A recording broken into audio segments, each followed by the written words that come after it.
이번에는 명사와 관사에 대한 부분입니다. 그나마 비교적으로 좀 쉽다고 느껴지는 부분이기 때문에 좀 한숨을 돌리면서 공부를 할 수 있겠네요. 유닛 13부터 한번 보도록 하겠습니다. 유닛 13에는 명사의 종류가 제일 먼저 나옵니다. 우리가 이렇게 많은 종류의 명사들이 있는데 일단 기본적으로 제일 많이 떠오르는 건 명사의 종류다 하면 셀 수 있는지 없는지에 대한 게 가장 먼저 떠오르죠. 그래서 구분을 먼저 해놓고 살펴보면 1, 2번까지가 우리가 알고 있는 셀 수 있는 명사, 그리고 나머지 3, 4, 5번이 셀 수 없는 명사입니다. 그러면 셀 수 있는 명사부터 한번 살펴보도록 하겠습니다. 1번에 보통명사가 나오죠? 보통명사는 말 그대로 일반적으로 가리키는 명사들, 그래서 단수일 때에는 부정관사 어를 붙이고 표현하고 복수일 때에는 s를 붙이거나 es를 붙여서 쓰는 명사들이죠. A beautiful red rose, on our yellow roses 이런 식으로 표현이 될 수 있습니다. 사실 셀 수 있는 명사에서 중요한 부분은 바로 이 두 번째 집합명사예요. 집합명사는 모의고사에서 간혹 쉽다고 생각했던 명사 부분에서 함정에 빠질 수 있는 부분입니다. 1번에 보면 첫 번째로 family, audience, team, crew, committee, class 이런 류의 명사들이 나와요. 이 부분이 굉장히 헷갈릴 수 있는데 family 같은 경우, 그러니까 명사 의미 자체가 집단을 가리키는 명사인 경우에 첫 번째, 집합체를 하나의 단위로 봐서 그런 경우에는 단수 취급을 한다. 무슨 말이냐면 운동회를 하는데 1학년 1반, 1학년 2반, 3반, 4반 이렇게 나눠져 있어요. 그런 경우에는 반 하나를 하나의 단위로 보는 경향이 더 크겠죠. 그렇기 때문에 그런 경우에는 단수 취급을 한다는 거예요. My team인데 팀을 하나의 단위로 보기 때문에 단수 취급해서 동사에 s를 붙여서 consists of 10 people 이렇게 되는 거죠. 그런데 만약에 my family인데 내 가족인데 가족 소개를 해요. 만약에 가족 소개를 한다 하면 우리는 가족을 하나의 단위로 보기보다는 가족 안에 있는 구성원들 한 명 한 명을 소개를 하죠. 엄마, 아빠, 나, 동생 이런 식으로. 그렇게 이제 구성 요소 혹은 구성원 하나하나를 언급하고 싶을 때 my family인데 family의 사람들 한 명 한 명을 언급하고 싶은 경우에는 복수 취급을 한다는 것입니다. 그래서 똑같이 my class인데 내 반에 친구들 한 명 한 명을 초점을 맞춰서 이야기를 한다 하면 동사를 복수동사로 are를 쓴다는 거죠. 이게 헷갈릴 수 있다는 거예요. 왜냐? 이렇게 주어가 s가 안 붙은 형태로 쓰였는데 맥락에 따라서 어떤 경우에는 단수, 어떤 경우에는 복수 취급을 할 수 있기 때문이죠. 그래서 이 부분은 앞뒤 맥락을 잘 보면서 판단을 해야 됩니다. 두 번째, people, cattle, poultry, the police 같은 명사들은 항상 복수 동사를 쓴다고 합니다. 특히 the police 같은 경우에는 이 police는 경찰들이라는 뜻이에요. 그래서 항상 복수. 만약에 경찰관 한 명을 이야기하고 싶다 하면 예전에는 police하고 policeman이라고 했어요. 그런데 요즘에는 여성 경찰은 뭐라고 해야 되냐, 여성도 man을 붙여야 되냐 이런 논의가 있다가 이제는 공식적으로 police officer라고 합니다. 한 명 한 명을 가리키고 싶을 때에는 police officer, police officers라고 표현을 해야 됩니다. 그리고 세 번째로 주의해야 할 집합명사. 첫 번째로 people이 나오죠. people은 국민, 민족이 뜻일 때에는 보통명사로 취급한다. 보통명사로 취급한다는 거는 앞에서처럼 단수일 때에는 어나 언 붙일 수 있고 복수일 때는 s 붙일 수 있는 명사가 된다는 거예요. 그럼 이쯤에서 우리가 좀 혼란이 올 수도 있죠. 왜냐? 우리는 people을 항상 복수라고 배웠어요. 뭐냐? person이 단수명사고 people이 person의 불규칙 형태인 복수명사이다. 우리가 주로 이렇게 배우죠. 그런데 국민, 민족이 뜻일 때에는 보통 명사니까 다시 말하면 peoples의 형태로도 쓰일 수 있다는 거예요. 그래서 예를 들어서 어떻게 생각하면 되냐면 그냥 people로 쓰일 때에는 여러 사람들, 그냥 그 사람들을 이야기하는 거라고 생각하면 되는데 조금 뿌리가 다른 사람들 무리가 몇 개가 있다면 얘네는 people 하나로 봐서 peoples로 본다는 거죠. 그래서 there are many peoples in Asia 라고 하면 아시아에는 많은 사람들이라는 뜻이 아니라 많은 국가에 소속된 국민들이 많다. 많은 민족들이 많다. 이렇게 해석이 되기 때문에 이런 느낌으로 peoples라고 쓴다는 겁니다. 이 peoples는 문법에서 골라야 되는 문제는 거의 나오지는 않아요. 하지만 지문에서 만약에 이 형태의 단어가 나오면 이렇게도 쓰일 수 있지 라는 걸 기억을 해두면 좀 더 편하겠죠. 그리고 두 번째로 hair이 나오는데 hair 같은 명사들 hair은 예를 들어서 hair이나 rice 같은 명사들처럼 이런 명사들은 원래는 셀 수 없는 명사로 봅니다. 왜냐면 너무 작고 너무 가늘어서 굳이 억지로 세자면 셀 수는 있지만 전체를 다 세기에는 불가능한 그런 류의 명사들이죠. 그런데 만약에 맥락에 따라서 그래도 머리카락 한 올을 언급할 수도 있잖아요. 머리카락 한 올 뽑아봐. 혹은 저기 머리카락 한 올 이렇게 떨어져 있다. 이런 식으로 언급할 때도 있죠. 그래서 이렇게 한 올, 하나, 한 알을 언급할 때에는 보통 명사로 취급해서 그런 경우에는 어를 붙이거나 s 붙인 형태로 쓸 수도 있다 라고 하는 겁니다. 그 다음에 세 번째로 고유명사가 나오죠. 고유명사부터는 셀 수 없는 명사입니다. 고유명사는 셀 수 없는 명사로 우리 주로 이렇게 대문자로 시작하는 부분이죠. 관사도 붙지 않고 관사는 어나 더 같은 거죠.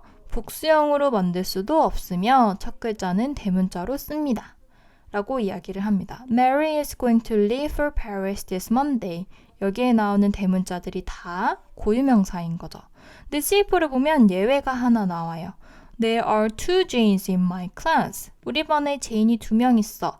라고 할 때에는 이 제인이라는 게 고유명사이긴 하지만 어떤 특정한 딱 한 명만을 가리키는 게 아니라 이름이 제인인 여러 명을 나타낼 때입니다. 그래서 제인이라는 사람 2명이 있다. 이렇게 해석을 하면 되는 거죠. 그 다음에 네 번째, 물질명사입니다. 물질명사는 눈으로 볼 수는 있는데 개수로 셀 수는 없는, 예를 들어서 액체라던가 그런 형태를 얘기하죠. 그래서 첫 번째, 일정한 형체가 없는 물질을 나타내므로 마찬가지로 관사를 붙일 수 없고 항상 단수 취급해야 됩니다. We can't live without air and water. 이런 경우에 air, water 같은 거 셀 수 없는 거죠.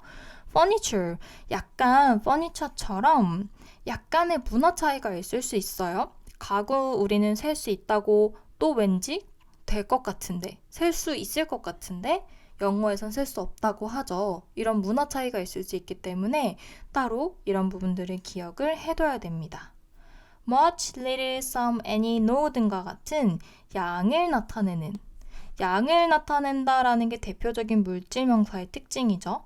셀 수 있는 명사는 수를 나타낸다고 하죠.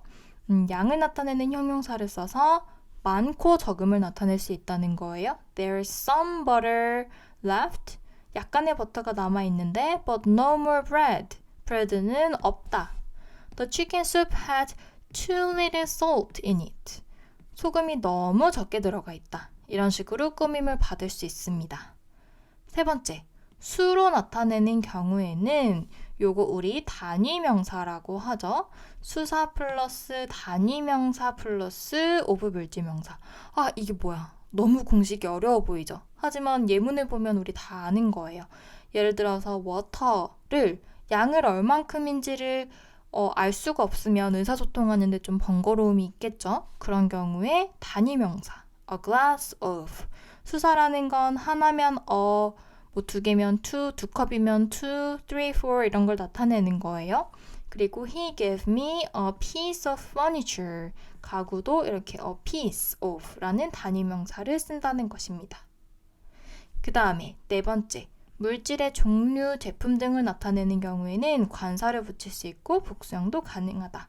무슨 말이냐면 They sell a variety of wines 라고 하면 와인이 원래는 액체이기 때문에 셀 수가 없죠. 그런데 요즘에는 와인을 어떻게 팔아요? 와인 다 단위가 다른가요? 어떤 경우에는 이렇게 양동이에 팔기도 하고 그런가요? 보통은 아니죠. 우리가 딱 떠오르는 와인은 이렇게 병에 들어간 요 와인 모양이죠. 이런 식으로 제품화돼서 이제 양이 어느 정도인지 감을 잡을 수 있는 액체 같은 경우에는 그냥 복수로 쓰기도 한다는 거예요. 커피 같은 경우에도 굳이 a cup of coffee라고 안 해도 커피는 한 잔 정도 마시는 걸로 알고 있잖아요. 그래서 two coffees 하면은 그냥 이 컵 기준으로 두 잔이구나 라고 유추할 수 있기 때문에 two cups of를 굳이 안 붙이고 two coffees, two coffee 이렇게 나타낼 수 있다는 겁니다. 다섯 번째 마지막으로 추상명사가 나오는데 추상명사는 말 그대로 눈에 보이지도 않고 형체도 없는 그런 걸 얘기하는 거죠. 원칙적으로는 관사를 붙일 수 없고 복수형도 될 수 없지만 구체적인 경우 이게 굉장히 난감하고 애매하죠. 아주 구체적으로 무언가 지칭하는 게 있어 보이는 행동이나 경험이나 기회를 나타낼 때에는 또 그 하나의 경험, 뭐 하나의 성공 이런 식으로 언급이 될 때에는 보통 명사처럼 붙이거나 복수 형태로 쓸 수 있다는 것입니다. He had little experience. 원래 경험 같은 경우는 셀 수 없는 명사예요. 그런데 Your performance was a success. 당신의 요번에 했던 그 업무라던가 성과는 성공이었습니다. 성공적이었습니다. 라고 할 때는 요 your performance가 말하는 사람은 뭔지 알겠죠? 요번에 했던 프로젝트라던가 뭐 연주라던가 하나를 언급하는 걸 수 있기 때문에 그럴 때에는 보통 명사로 a success라고 쓸 수 있다는 거죠. Jane has done me a kindness. kindness는 원래 친절함이라는 셀 수 없는 명사인데 나한테 한 가지 선행을 베풀었다. 하나의 선행이라고 할 때에는 어를 붙일 수도 있다는 것입니다. 다음 부분으로 넘어가 볼게요. 유닛 14에는 명사의 관용적 용법이 나옵니다. 이 부분은 문법적으로 문제가 많이 나온다기보다는 해석할 때 조금 더 중요한 해석할 때 알아두어야 조금 더 정확하게 해석을 할 수 있는 부분이기 때문에 조금 더 해석에 집중해서 공부를 하면 좋을 것 같습니다. 포인트 1부터 한번 살펴보면 포인트 1에는 추상명사의 관용적 용법이라고 나와 있죠. 이 부분 매우 중요한데 특히 1, 2번을 한번 묶어서 보면 of 플러스 추상명사는 형용사 역할을 할 수 있다. 그리고 전치사 플러스 추상명사는 부사 역할을 할 수 있다. 라고 나오죠. 우리가 기본적으로 of도 전치사이고 이번에 나오는 전치사도 마찬가지고 전치사의 기본적인 역할은 뒤에 명사의 자리를 만들어주는 거죠. 그리고 크게 보면 이 전치사 구는 수식의 역할을 할 수 있다고 봅니다. 수식의 역할. 그런데 명사를 수식하면 형용사 역할을 한다고 보는 거고 명사가 아닌 다른 부분을 꾸며주면 부사 역할을 한다고 우리가 보는 거죠. 그 중에서 1번에서 of 플러스 추상명사가 쓰이면 형용사 역할로 볼 수 있다 라고 이야기를 하는 거예요. 한번 보면은 이제 모의고사에서는 이런 문장들이 자주 나옵니다. It is 하고 갑자기 벼랑간 전치사가 나와요. of importance래요. To follow the rules 라고. 그러면 처음에 해석이 좀 난감할 수 있어요. 그것은 한 다음에 이 of 부분은 어떻게 봐야 되지? 라고 생각할 수 있는데 그때 요걸 딱 떠올려야 되는 거죠. of 플러스 명사, 추상명사는 형용사이다. 이제 그러면 우리는 굉장히 쉽게 이 명사의 형용사 버전으로만 생각하면 되는 거예요. It is important to follow the rules 라고 형용사 버전으로 생각하면 됩니다. 왜 그런지는 사실 우리가 다 알기는 어렵겠죠. 그런데 그나마 우리가 알 수 있는 특징 중에 하나, 영어를 쓰는 사람들의 특징 중에 하나는 명사를 굉장히 좋아해요.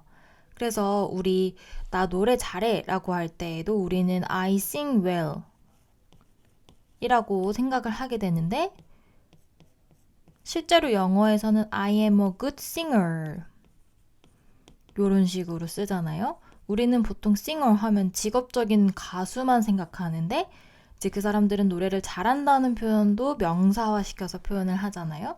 마찬가지로 명사를 조금 더 좋아하기 때문에 이 형용사형이 있는데도 of 플러스 명사형으로 쓰는 경우도 있습니다. 그래서 밑에 나오는 표현들 모두 of wisdom 하면 우리가 알고 있는 형용사형으로 wise로 생각하면 되고 of courage 하면 courageous라는 형용사형으로 생각하면 되고 of interest 하면 interesting이라고 생각하면 되고 예를 들어서 나머지들 of help라고 하면 helpful, of use라고 하면 useful, of no use면 이거는 반대의 의미로 useless가 되는 거겠죠? 이런 식으로 우리가 알고 있는 기본 형용사형으로 바꿔서 생각해도 전혀 무방합니다. 그 다음 2번으로 넘어가면 이번에는 전치사 플러스 추상명사가 부사 역할을 할 수도 있다 라고 나오죠. 여기에 나오는 표현들이 정말 대표적으로 많이 쓰이는 표현들인데 예를 들어서 첫 번째 문장에 He did it. 그가 그것을 했는데 with ease. 전치사 플러스 명사형이죠. 그럴 때에는 우리가 알고 있는 부사형 easily,랑 같은 표현이라고 생각을 하면 됩니다. 두 번째로 She made the same mistakes. 그녀가 같은 실수를 했습니다. on purpose. 전치사 플러스 명사죠. 이런 표현도 고등학교 올라가면 정말 많이 보게 되는 표현이에요. 의도를 가지고 라는 표현인데 이 표현도 마찬가지로 부사와 같기 때문에 purposely 라고 바꿔 쓸 수 있는 표현입니다. 수미 witnessed the scene. 수미가 그 장면을 목격했어요. by accident 라고 하면 원래 accident의 부사 형태인 accidentally랑 같은 표현이 되는 거죠. The author must have written his book in haste. 그 작가는 그 책을 아주 급하게 썼음에 틀림없다 인데 in haste 전치사 플러스 명사는 똑같은 부사 형태로 hastily 라는 표현으로 바꿔 쓸 수 있다는 거죠. 이 밑에 더 많은 표현들이 있습니다. 대부분은 이 명사를 부사 형태로 바꾸면 되는 것들이에요. fluency 하면 fluently, with care 하면 carefully, with patience 하면 patiently 인데 on time 하면 제 시간에 라는 뜻이죠. 제 시간에. 정각에. 인데 on time은 조금 특이하게 punctually 시간을 지키는 이런 뜻입니다. 그래서 요 두 개만 좀 따로 알아두면 좋을 것 같고 다른 표현들은 모두 on occasion 하면 occasionally, by luck 하면 luckily, by mistake 하면 mistakenly 등과 같은 형태로 부사 형태로 생각을 하면 됩니다. 그리고 세 번째로 넘어가 보면 세 번째에는 o 플러스 추상명사 혹은 추상명사 itself 라고 나와 있죠. 그런 경우에는 이 명사를 좀 강조해서 매우 뭐뭐한 이라는 의미로 쓰이는 것이라고 생각을 하면 됩니다.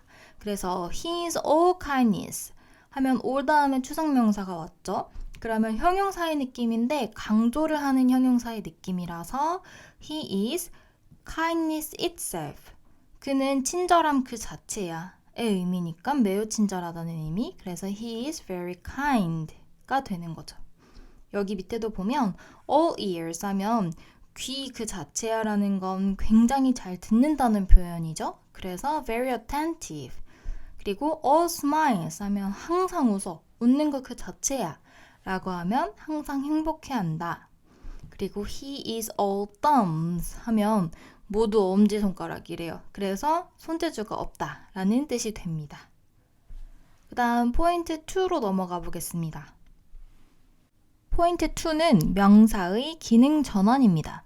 우리가 원래 알고 있는 명사의 기능에서 조금 더 바뀌어서 쓰이는 용법들에 대해서 나오고 있습니다. 1번부터 한번 살펴보면 1번에 복수 보통명사 그리고 어 플러스 단수 혹은 더 플러스 단수는 그 종족의 대표를 나타낼 수 있다고 합니다. 무슨 말이냐면 우리가 상어에 대한 이야기를 하고 싶은데 상어의 그 개별적인 한 마리 한 마리의 특성이 아니라 상어라는 종족 전체의 특성을 이야기하고 싶다라고 할 때에는 이렇게 복수 몇형 명사를 써서 Sharks are not mammals but fish. not A but B 하면 A가 아니라 B이죠. 그래서 포유동물이 아니라 어류이다. 라는 문장인데 이런 경우에 이렇게 복수 보통 명사를 쓸 수도 있고 그리고 불특정한 샤크 한 마리로 a shark로 나타낼 수 있고 the shark로도 나타낼 수 있다는 것입니다. 이렇게 종족 전체를 나타낼 때에는 요 세 가지가 구분 없이 쓸 수 있습니다. 그리고 두 번째, 더 플러스 보통 명사는 추상 명사의 의미를 갖는다. 특히 이과를 선호하는 수학적인 사고를 가지고 있는 학생들이 이런 약간 유연하게 생각하는 부분에 대해서 이해를 잘 못하는 경우가 있어요. 우리가 해석을 하다 보면 더 플러스 보통 명사가 나오는데 이게 그 물질 그 자체가 아니라 그 물질이 가지고 있는 추상적인 특징을 나타낼 때도 있다는 거예요. 예를 들어서 the pen is mightier, mighty 하면 힘이 있는 이라는 뜻이라서 더 힘이 있다 than the sword. 글의 힘은 무력보다 더 세다 라는 뜻입니다. 펜이 검보다 더 강하다가 직역인데 이것의 속뜻은 펜이 하는 일이 글을 쓰는 것이죠. 그래서 글을 쓰는 것의 힘이 그리고 검이 가지고 있는 건 힘으로 하는 거죠. 그래서 무력보다 더 세다. 그리고 the mother이라고 하면 엄마가 가지고 있는 모성애, the father이라고 하면 부성애, the beggar 하면 거지가 가지고 있는 대표적인 특성은 우리가 주로 거지 근성이라고 생각해서 이런 의미로 해석이 될 수 있다는 거죠. 그리고 세 번째, 아주 간혹 가다가 우리가 사람 이름은 고유명사라고 해서 앞에 관사를 안 붙이는데 간혹 가다가 앞에 어가 붙는 경우가 있어요. 그럴 때에는 우리가 누군지 잘 모르는데 이름이 뭐뭐라고 하는 사람, 뭐뭐 같은 사람이라고 나타낼 수 있습니다. Mr. Brown came to see you when you were away. 너가 없을 때 Mr. Brown이라는 사람이 왔었어. 그러니까 미스터 브라운이 누군지 모르고 그리고 미스터 브라운이라는 사람이 이름이 여러 명일 수 있죠. 그 중에서 어쨌든 누군지는 모르겠지만 미스터 브라운이라는 한 사람이 왔어 라고 이야기를 하는 겁니다. His hope is to be a Mozart. 모차르트가 직접 된다는 게 아니라 모차르트 같은 사람이 되고 싶다 라고 이야기를 하는 거죠. 그리고 마지막 CF를 보면 He wants to be the Edison of Korea 라고 하면 이렇게 뒤에 of 수식어구가 있으면 또 더를 붙인다고 합니다. 한국의 에디슨이 되는 것이 그의 꿈이다 라고 이야기를 하는 거죠. 그리고 마지막으로 더 플러스 성, 그러니까 family name을 복수로 쓰면 그 부부 혹은 그 가족을 의미합니다. 그래서 the Kims라고 하면 그 김씨 부부 혹은 김씨 가족을 이야기하는 겁니다. are invited to the party. 파티에 초대되었다. 이제 그럼 다음 유닛으로 넘어가 보겠습니다. 다음 유닛에는 관사가 나와요. 관사 정해지지 않은 걸 가리키는 관사를 부정관사. 그래서 어나 on을 이야기하고 정해진 것을 가리키는 관사 더라고 하죠. 그리고 밑에 이렇게 쭉쭉 보면은 관사를 쓰지 않는 경우도 나와 있는데 이 부분은 사실 우리가 어렸을 때부터 계속 문법책을 통해서 복습해왔던 부분이라서 쌤이랑은 직접 같이 보지는 않겠습니다. 단, 특히 호준이 이 부분 문제 풀기 전에는 개인적으로 한 번씩 꼭 읽어보면서 문제를 풀면 좋을 것 같아요. 그렇지 않으면 안다고 생각해도 문제에 많이 틀릴 수도 있기 때문에 개인적으로는 꼭 한 번씩 읽어보고 문제를 풀어보도록 하세요.